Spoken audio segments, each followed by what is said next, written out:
Bonjour à tous, bonjour à toutes, bienvenue dans la 8e et dernière étape du parcours Regard croisé sur l'énergie. Nous sommes en direct de l'ESP d'Orléans et j'en profite pour remercier l'équipe de l'ESP, donc Evelyne Bois qui est ici présente, enseignante-chercheuse, Olivier Combaco, directeur de l'ESP. Donc bienvenue aux participants inscrits au parcours Regard croisé sur l'énergie. Bienvenue également à celles et ceux qui nous regardent en dehors du parcours, par l'intermédiaire du site des Maisons pour la Science. Et bienvenue au public présent ici à l'ESP d'Orléans. Donc vous allez assister à une conférence interactive intitulée Enseigner l'énergie, regard croisé sur nos pratiques professionnelles par Frédéric Pérez, conseiller pédagogique, membre de la Fondation La Main à la Pâte et responsable du contenu pédagogique et scientifique du parcours.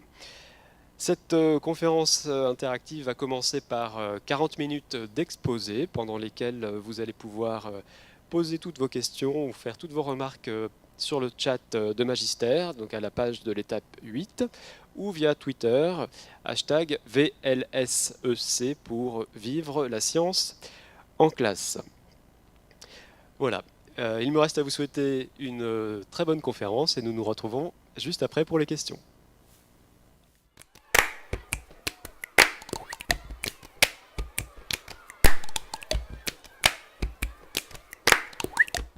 Bonjour à tous.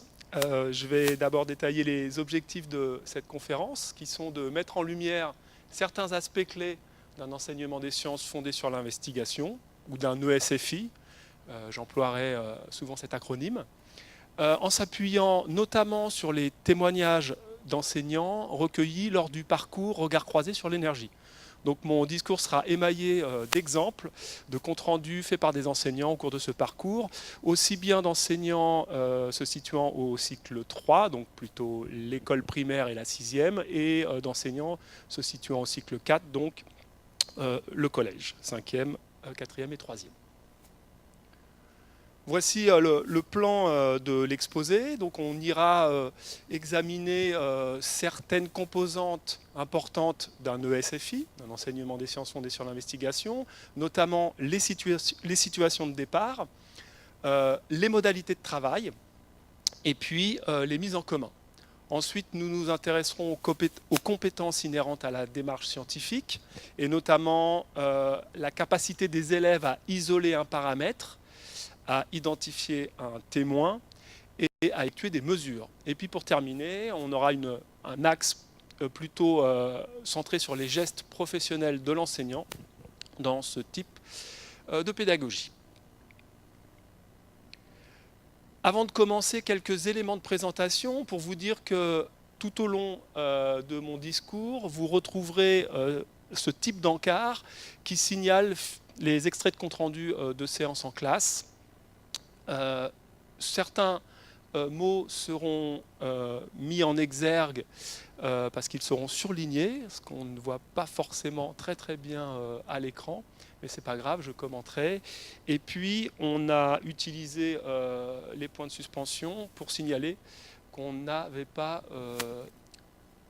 exposé l'intégralité des comptes rendus, mais seulement des extraits. Donc les noms des auteurs ne sont pas cités pour respecter leur anonymat. Et évidemment, nous remercions tous les enseignants qui nous ont envoyé leurs contributions et qui ont permis que cette dernière étape et cette dernière conférence puissent exister. Alors attaquons-nous aux situations de départ. Il existe bien des moyens d'entamer une séquence d'investigation avec les élèves en classe. Nous allons en examiner quelques-unes qui sont le fruit des essais des professeurs dans leur classe. Voilà une première proposition qui se fait à partir d'un document diffusé par un enseignant. Donc ici, en l'occurrence, il s'agit d'une photo de cratère lunaire.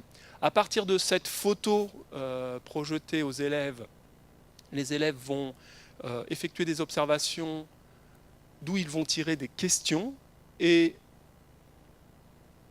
émergera une question qui est de quoi dépend la taille des cratères causés par les météorites, qui va permettre d'initier un processus d'investigation avec la classe. Autre exemple de situation de départ, qui est celui-là à partir d'une visite. Là, c'est dans le cadre d'une visite d'un parc éolien, le parc éolien de Blamont. Donc les élèves effectuent cette visite. Et de retour en classe, la question suivante leur a été posée: comment fonctionne une éolienne? Comment produit-elle de l'électricité? On peut très bien entamer une investigation avec les élèves à partir d'une expérience réalisée par l'enseignant devant ses élèves.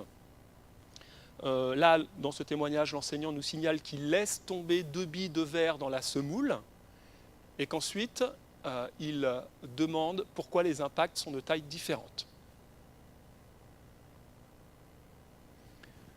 On peut également se servir de défis pour débuter une séquence d'investigation. Je vais vous en proposer 2, enfin, ce sont les enseignants qui vous en proposent 2. Le premier: comment faire pour obtenir un cratère de même taille avec ces 2 billes, c'est-à-dire 2 billes de masse ou de diamètre différents.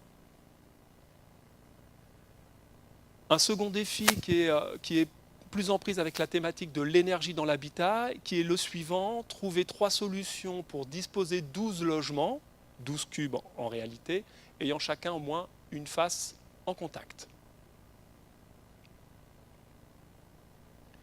Une nouvelle situation de départ qui peut être amenée par l'enseignant lui-même à l'aide de questions. Là, on voit une proposition qui part de questions d'ordre assez général. Par exemple, comment mon logement est-il chauffé? Et puis des questions qui deviennent un petit peu plus précises. Peut-on imaginer des logements qui utilisent moins de ressources? Et une question déclarée comme productive spécifique: quel est le rôle de la laine? On verra dans la synthèse de cette rubrique, les situations de départ, ce qu'on entend en tant que question productive.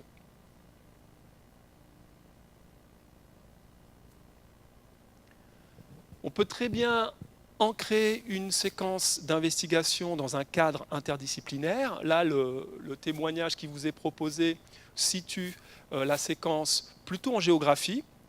Il s'agit d'aborder la thématique de l'écoquartier, et on voit bien évidemment le lien qui peut s'effectuer avec l'énergie dans l'habitat si on traite d'habitat écologique.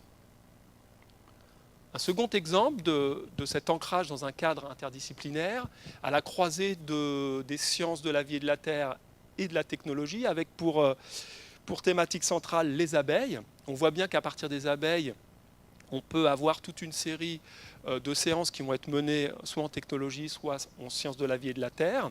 Mais ce qui nous intéresse, nous, particulièrement en lien avec l'énergie, c'est la partie apport nutritif du miel pour l'homme, que pourront traiter ces enseignants à travers ce projet interdisciplinaire. Si on résume ce que je viens de dire et les différentes propositions que nous ont faites les enseignants de situation de départ, on peut commencer une séquence d'enseignement des sciences fondées sur l'investigation à partir d'un document diffusé aux élèves, ou ça peut être un document distribué aux élèves, que ce soit une photo ou un texte. Cela peut être à l'occasion d'une visite de site industriel ou d'un laboratoire de recherche, ou bien même d'un musée. Cela peut s'effectuer à partir d'une expérience que l'enseignant réalise devant ses élèves, en direct, d'un défi. On a vu 2 exemples de défis. Ça peut être à partir d'une question posée directement par l'enseignant, d'une problématique abordée dans le cadre d'une approche interdisciplinaire.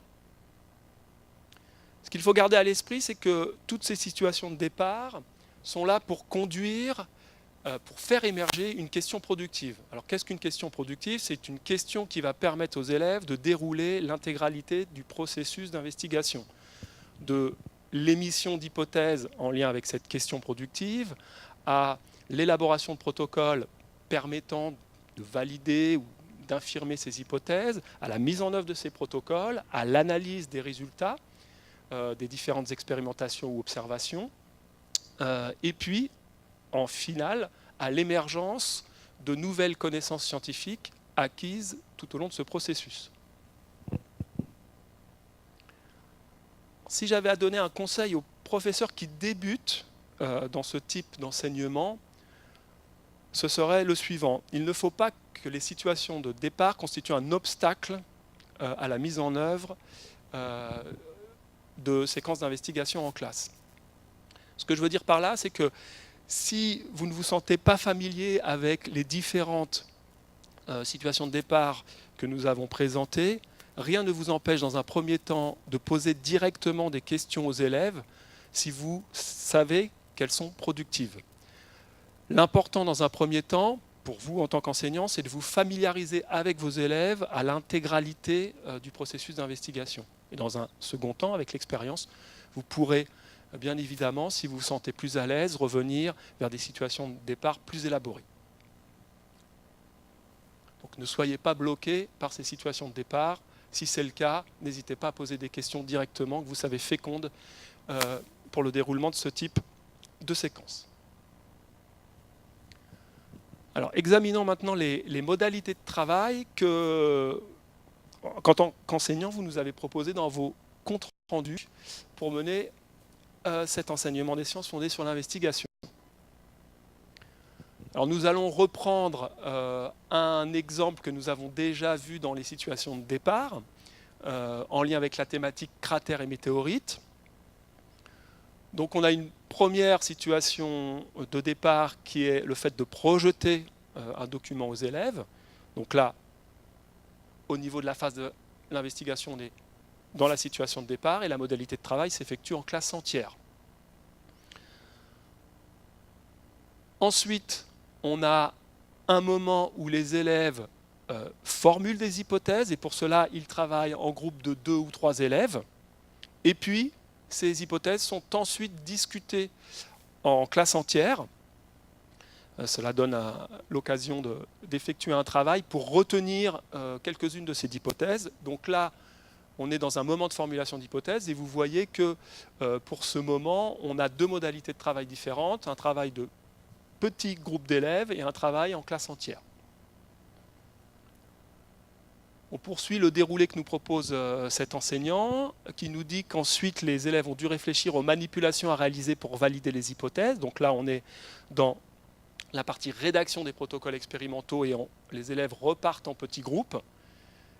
Les groupes ont ensuite manipulé en autonomie. On est donc dans la mise en œuvre des protocoles expérimentaux et on continue dans le cadre de ce témoignage à travailler en petits groupes d'élèves pour finalement être au moment de la restitution des résultats qui s'effectue en classe entière. Donc vous voyez que dans cette proposition de travail, on est au niveau des modalités de travail dans une alternance entre des moments de classe entière et des moments de travail en petits groupes. On va examiner un second témoignage qui est un extrait qu'on a coupé volontairement parce qu'il est tout à fait conforme avec ce qu'on vient de voir précédemment. Seulement, il y a une petite différence, c'est que le professeur ici propose un premier temps de travail individuel. Individuellement, écrire 1 ou 2 hypothèses pour répondre à la question. Et d'ailleurs, on en voit une illustration juste à côté. Un élève a écrit de quoi dépend la taille des cratères. Hypothèse, ça dépend de la taille de l'astéroïde ou du climat. Donc là, c'est un écrit individuel et c'est une idée personnelle d'un élève. Pourquoi avoir choisi de souligner ce moment de travail individuel de la part des élèves? Tout simplement parce que ça permet à chaque élève de la classe d'avoir un moment où il peut engager, exprimer ses idées, ce qui pourrait ne pas se produire si on a immédiatement des travails en petits groupes où on sait très bien que des leaders peuvent prendre le pouvoir et empêcher, entre guillemets, les élèves timides ou mutiques d'exprimer leurs idées. Donc là, on ne se garantit pas d'une participation de tout un chacun au sein des groupes, mais par contre, on se garantit une réflexion de tout un chacun avant de se confronter aux idées des autres et aux idées du groupe. Donc en partie, ça permet de gommer certains effets de groupe où des élèves ne s'engageraient pas à penser, ne s'autoriserait pas à avoir des idées, puisqu'il déléguerait ça au leader. Et puis deuxièmement, ça permet à chaque élève de revenir sur son cheminement propre d'idées tout au long du processus d'investigation et de voir comment ces idées ont évolué ou comment il a, à partir de ces hypothèses, conforté ces hypothèses ou il ne les a pas validées.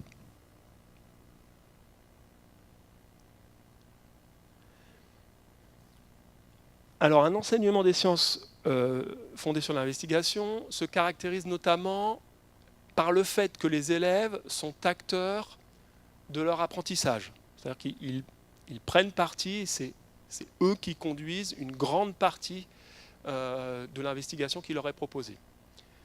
Il faut garder à l'esprit aussi que l'acquisition de connaissances est favorisée par les interactions entre pairs, avec, bien sûr, la médiation de leur enseignant. Si on considère ces deux points et qu'on revient aux modalités de travail, alors ça induit nécessairement, pour satisfaire à ces deux points, de pratiquer une alternance des modalités de travail, donc travail individuel, travail en petits groupes, en classe entière, qui ne sont pas figés dans l'ordre, mais qui doivent apparaître à un moment ou à un autre de la séquence d'investigation.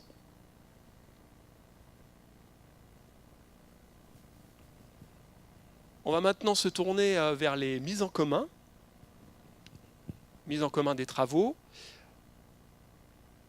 Et on va examiner quelques propositions qui diffèrent par leur modalité de mise en œuvre, qu'on va approfondir bien évidemment, et qui diffèrent par les moments de l'investigation où ces mises en commun interviennent. Et puis on se posera la question tout au long de l'examen de ces différentes mises en commun, de ce que ça apporte aux élèves et de quel est l'intérêt d'avoir des moments de mise en commun des travaux d'élèves. Alors là, on se retrouve dans une séquence qui est en lien avec l'énergie dans l'habitat et plus particulièrement sur les propriétés d'isolation thermique des matériaux, en l'occurrence de la laine. Et on reviendra un peu plus tard dans l'exposé sur cette proposition, notamment lorsqu'il s'agira d'analyser les capacités des élèves à penser à un témoin. Cette proposition de mise en commun intervient après l'élaboration des protocoles et avant la mise en œuvre de ces protocoles. Et vous verrez, lorsqu'on parlera des témoins, en quoi il a été fortement utile de décider d'effectuer une mise en commun. Donc on en reparlera. Un autre exemple de mise en commun qui là se situe cette fois après la mise en œuvre des protocoles expérimentaux, et les élèves vont donc interagir au sujet de leur mise en œuvre et au sujet de ce qu'ils pensent avoir découvert en lien avec les hypothèses qu'ils ont formulées. Vous allez assister à une interaction entre deux élèves au cours de la mise en commun avec la médiation d'un enseignant. On est toujours dans le contexte de la séquence cratère et météorite. On est à la fin de la deuxième séance de cette séquence et chaque groupe d'élèves vient rédiger au tableau ses conclusions. On reparlera de cette modalité de mise en commun un peu plus tard. Et puis, vous verrez dans cet extrait que cette mise en commun présente un intérêt, celle de faire réaliser aux élèves la nécessité d'avoir un vocabulaire précis. Et là, vous verrez les élèves discuter, débattre sur un point de désaccord qui est le terme forme. Donc, visionnons cette vidéo.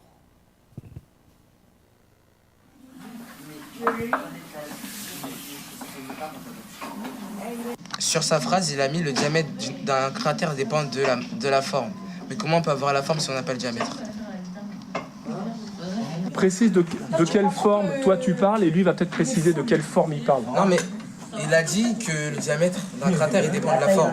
Mais de la forme de quoi? C'est ça qu'il faut lui demander. Mais de la forme du cratère. Mais comment on peut savoir la forme du cratère si on n'a pas le diamètre?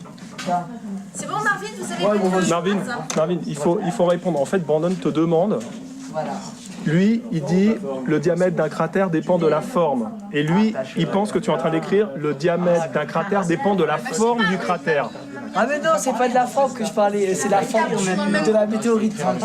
Brandon, C'est la écoute. forme de la météorite que je parle en fait. Ah ouais, faut que je précise. Ouais, Alors vous voyez dans cet extrait qu'il y a une incompréhension entre deux élèves, puisque l'un parle de la forme de la météorite et l'autre parle de la forme du cratère. Donc effectivement, ils ne peuvent pas se comprendre. Et ce qui est intéressant de constater, c'est qu'à la fin, l'élève dit de lui-même, il faut... Ah oui, j'ai compris, il faut que je précise. Donc on a quand même une petite prise de conscience qui est importante. Vous voyez également qu'il a fallu la médiation d'un enseignant pour que ses élèves se comprennent. Tout ça pour revenir sur des choses qu'on vous a déjà dites et qui sont importantes pour nous.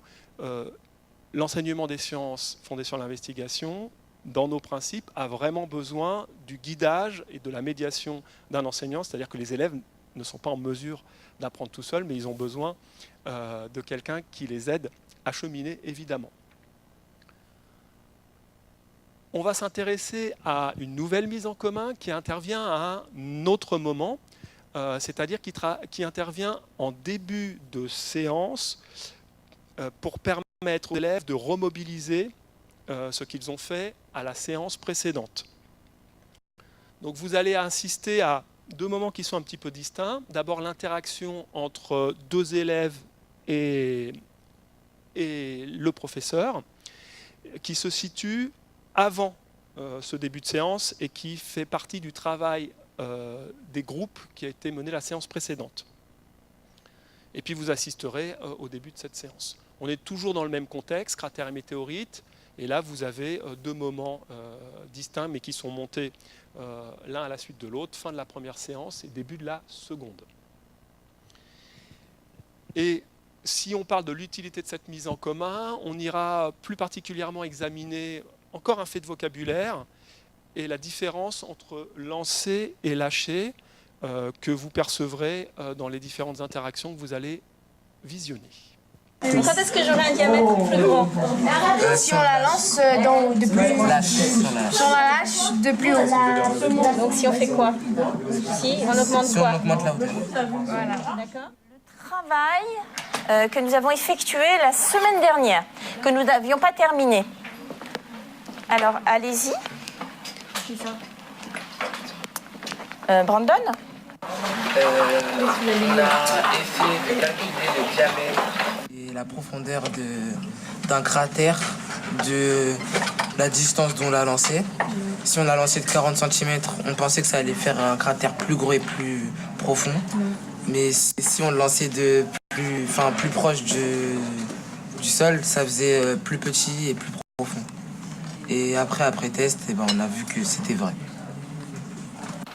Qu'est-ce qui était vrai? Que si on lançait, ça dépendait de la distance d'où elle tombait, mais ça faisait pas la forme. C'était juste la profondeur et la tête. Alors, c'est la distance d'où elle tombait, d'où elle était lancée. Qu'est-ce que vous aviez décidé? D'où elle était lâchée. D'où elle était lâchée? Alors, c'est pas pareil si on lance? Si on lâche, ça va faire la même vitesse que si on le lâchait de plus près ou de plus bas. Mais si on lance de plus près, si on le lance, ça va forcément avoir plus d'impact et ça va plutôt être plus profond et plus... Alors vous constatez dans ces extraits qu'il n'est déjà pas évident de s'exprimer au sujet pour rapporter ce qu'on a compris ou pour relater les expérimentations qui ont été mises en œuvre. Donc là, il y a un vrai travail sur le vocabulaire, sur les structures langagières à faire. Et vous remarquerez également que les élèves, lorsqu'ils étaient à deux et en interaction avec leur professeur, se corrigent eux-mêmes sur lâcher et lancer. Et on voit qu'à la reprise, alors que c'est Brandon qui a corrigé sa camarade, lui-même a du mal à stabiliser l'emploi de ce terme, puisqu'il emploie lancer, puis ensuite tomber, alors qu'il est tout à fait capable d'exprimer finalement la différence. Ce qui est important dans ce cadre-là, c'est que lancer et lâcher dans nos protocoles expérimentaux ont des significations physiques très différentes, puisque lâcher signifie à une hauteur fixe débuter le lâcher de météorite à vitesse nulle, alors que lancer signifie qu'à hauteur fixe, la bille ou la météorite a déjà une vitesse initiale. Donc du point de vue de la physique, c'est très différent et c'est très important que les élèves l'aient réalisé, notamment parce qu'expérimentalement, ils se rendent compte, en discutant entre eux et avec leurs professeurs, qu'ils ne sont pas en mesure d'utiliser le terme lancer, puisqu'ils ne sont pas en mesure de calculer, avec les moyens qu'ils ont, la vitesse de la bille. Donc ce terme est à éviter, et ce protocole expérimental qui consiste à lancer, puisqu'il n'est pas reproductible, est à écarter.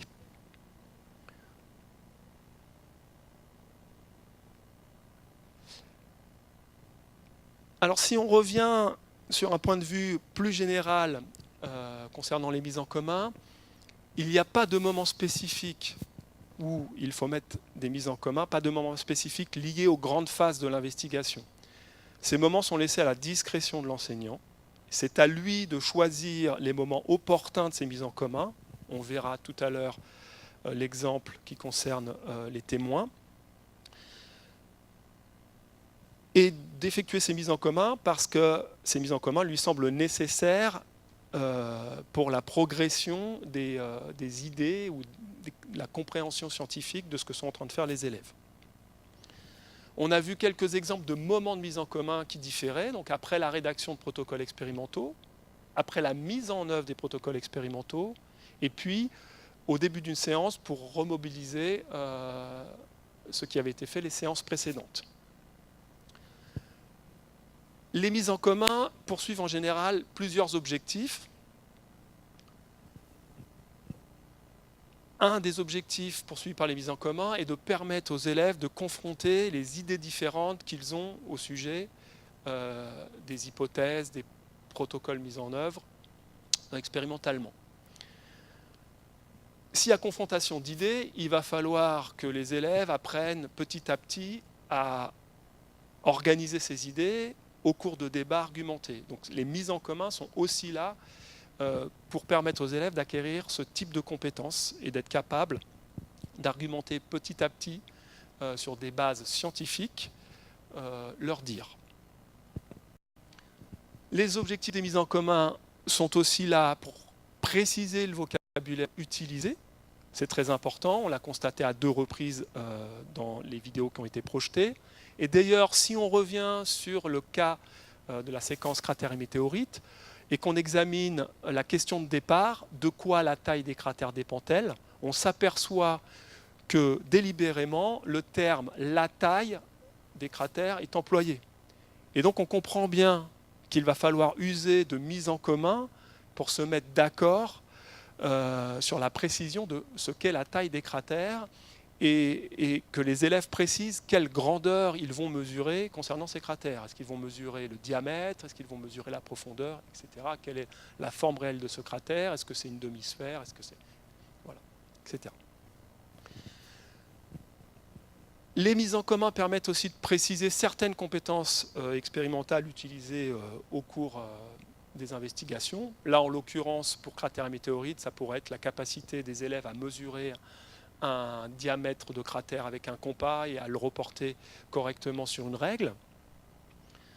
Ça permet aussi, les mises en commun, de mettre en évidence les notions de science en lien avec les expérimentations réalisées.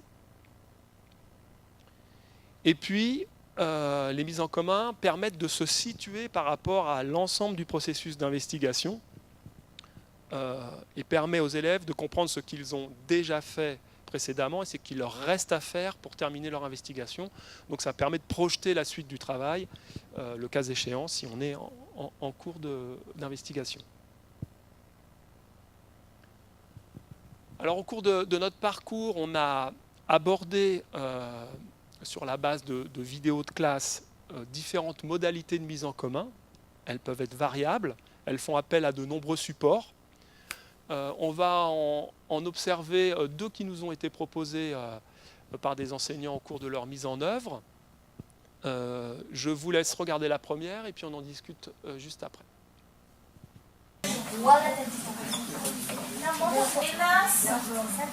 La forme. Oui, c'est là je vois travailler la forme du météorite. Racontez vos histoires. Voilà.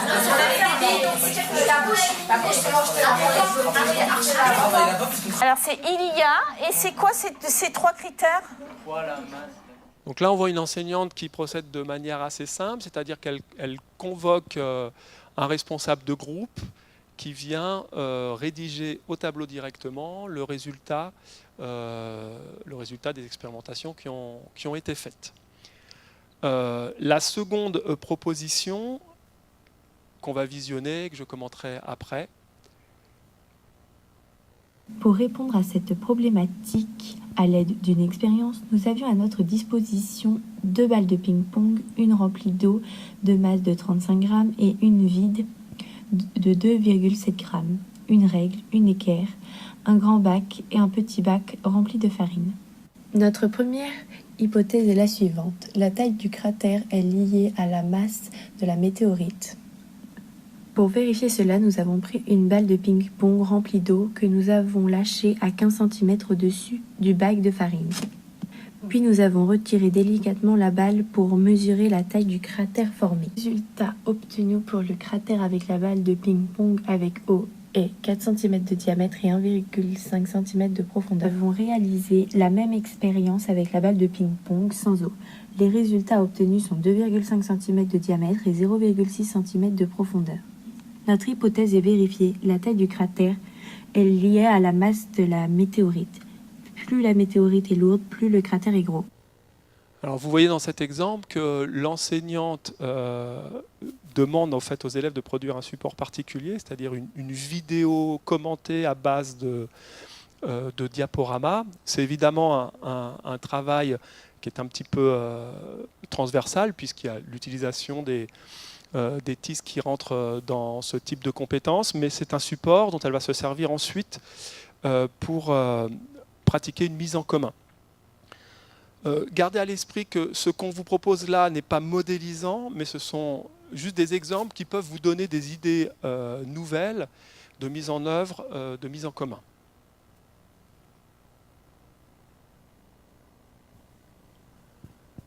Alors abordons maintenant les compétences inhérentes à la démarche scientifique.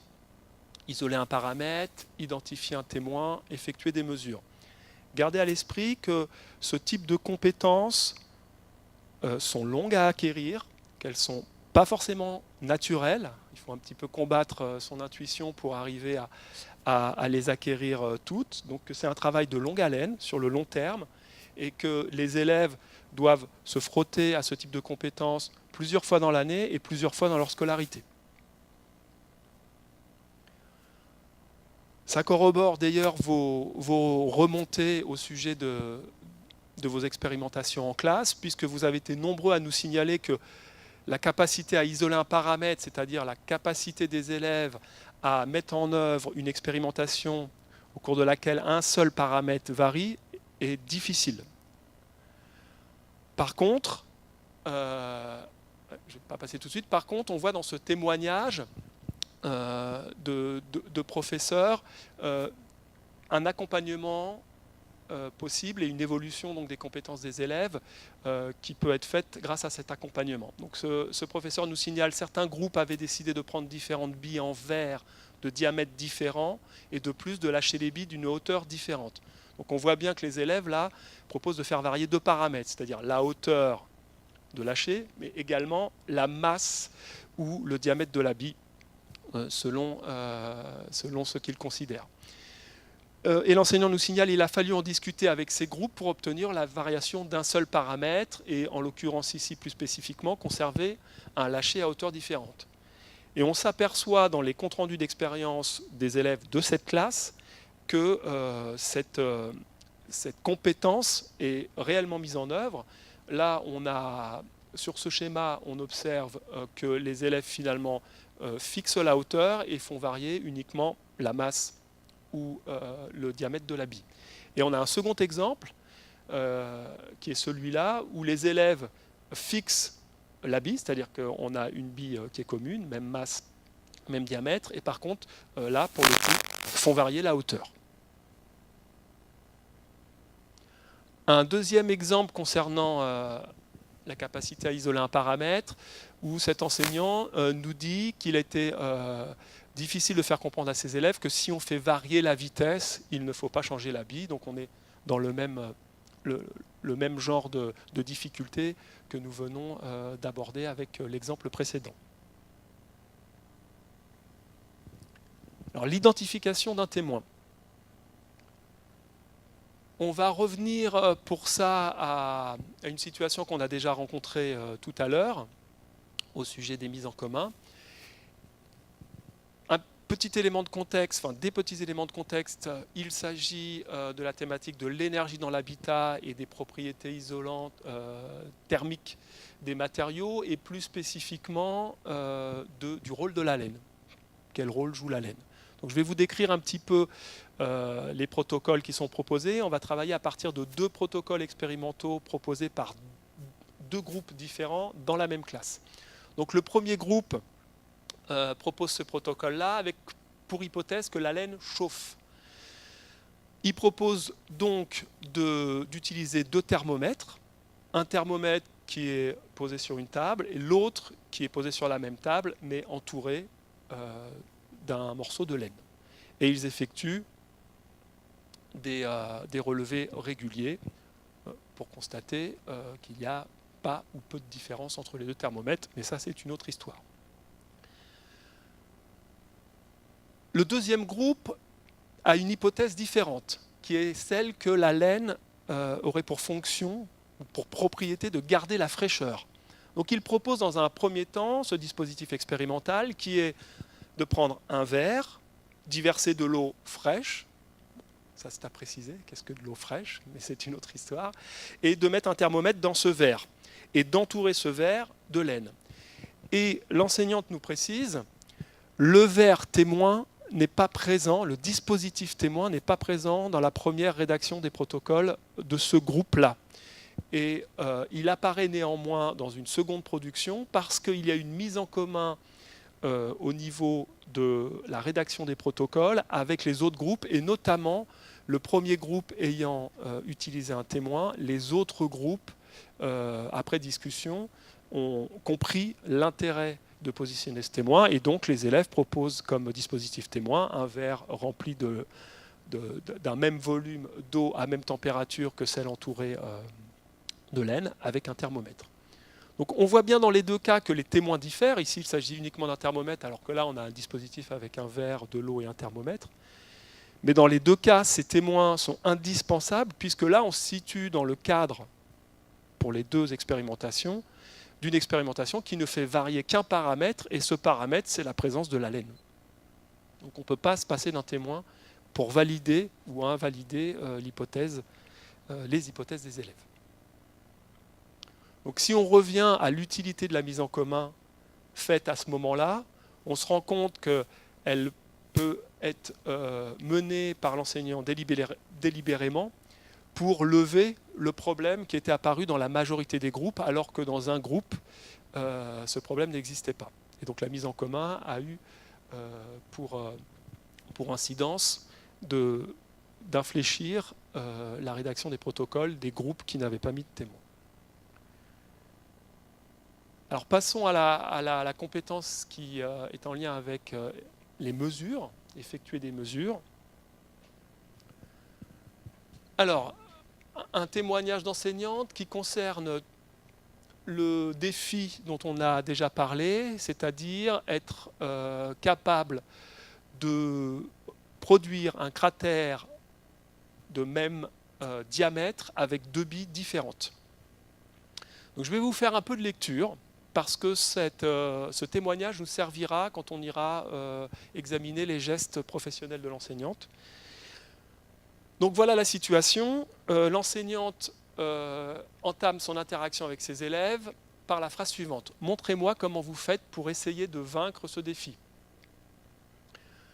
L'élève 1, je prends la petite bille dans ma main et je mets le bras le long du corps et je lâche la bille. Après, on mesure avec le compas et la règle. Donc on comprend ce que font les élèves grâce à cette photo. Ils mettent leur bille le long du corps et il lâche la bille dans la semoule. L'élève 2, moi je prends l'autre bille, je fais comme ça, oui, tu mets le bras comme ça, l'élève 1 lui montre, les deux bras sont côte à côte et tu lâches la bille. Donc en fait, ce qu'on ne voit pas sur la photo, c'est que les élèves ont fixé la hauteur et que chacun doit mettre sa main à même hauteur pour lâcher la bille. Très bien, de la part de l'enseignante. Et puis l'enseignante leur dit, je peux le faire aussi. Je prends une bille, je mets mon bras le long du corps comme ça. L'élève 1 se place à côté de moi en tenant la bille. Élève 3, il faut que tu te baisses, maîtresse, tu es trop grande.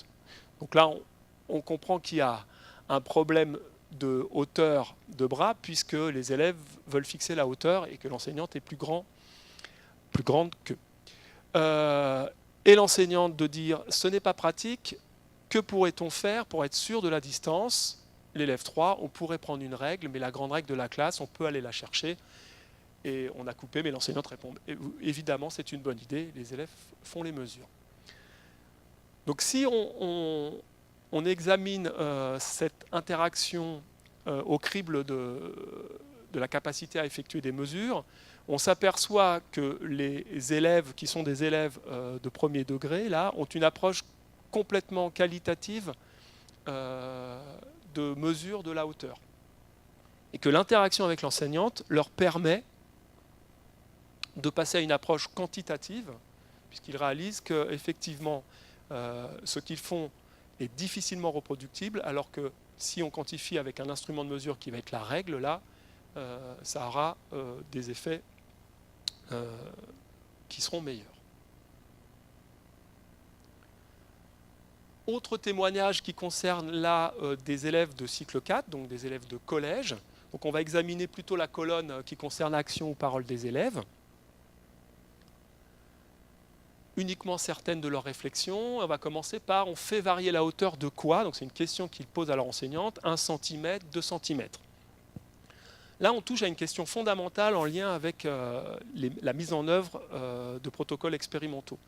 Et pour répondre à cette question, il faut admettre que le tâtonnement est permis. C'est-à-dire que les élèves, pour savoir quel pas de hauteur ils doivent utiliser, le mieux, c'est qu'ils tâtonnent.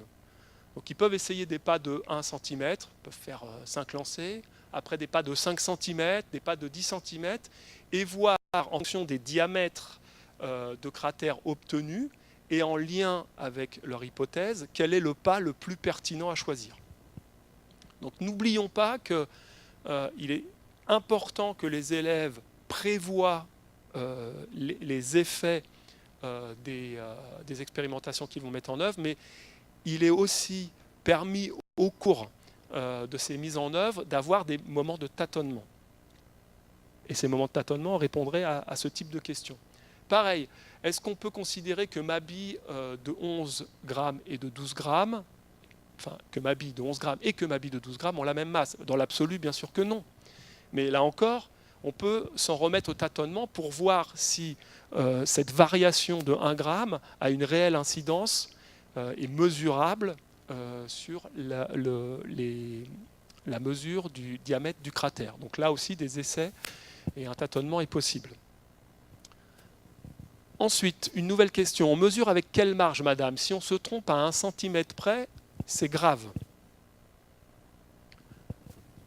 Quand on considère cette question, il faut savoir de quelle grandeur physique on parle. S'il s'agit d'avoir une erreur de 1 cm près sur la mesure de la hauteur, alors que la hauteur va se mesurer en dizaines de centimètres, voire en centaines de centimètres, on voit bien qu'on n'a pas le même rapport que s'il s'agit du diamètre du cratère, qui lui va être plutôt de l'ordre de quelques centimètres. Donc 1 cm sur 3-4 cm, c'est une grosse marge d'erreur. Si on revient sur le fait qu'on a examiné 2 témoignages différents, l'un dans le premier degré, l'autre au collège, on s'aperçoit que selon la maturité des élèves, l'approche de la mesure est différente. Dans le premier cas, celui des élèves du premier degré, on a une approche plutôt qualitative et le fait de passer à une approche quantitative nécessite l'intervention de l'enseignante, alors que pour les élèves de cycle 4, la réflexion quantitative est présente dès le début sur l'ensemble des mesures, mais par contre des questions quant à la précision reste à travailler. Je vous redis l'importance de travailler avec les élèves à de multiples reprises sur ces questions concernant la mesure, puisque ce sont des compétences qui s'acquièrent sur le long terme. L'objectif, lorsqu'on travaille sur cette thématique, c'est de chercher des solutions pour avoir les mesures les plus précises possibles, bien évidemment, et c'est de programmer des moments spécifiques pour travailler de manière un petit peu transversale sur l'erreur et la dispersion des mesures. Par exemple, si on est en lien avec l'activité cratère et météorite, on peut très bien demander à chaque élève de la classe d'effectuer la mesure d'un même cratère, demander à ses élèves de garder secrète cette information, cette mesure, de rassembler l'ensemble de ces mesures, de les proposer aux élèves pour qu'ils constatent qu'il y a une dispersion. Et ensuite, leur demander d'essayer de dire pourquoi la divergence des mesures, enfin, quelles sont les raisons qui peuvent expliquer la divergence des mesures.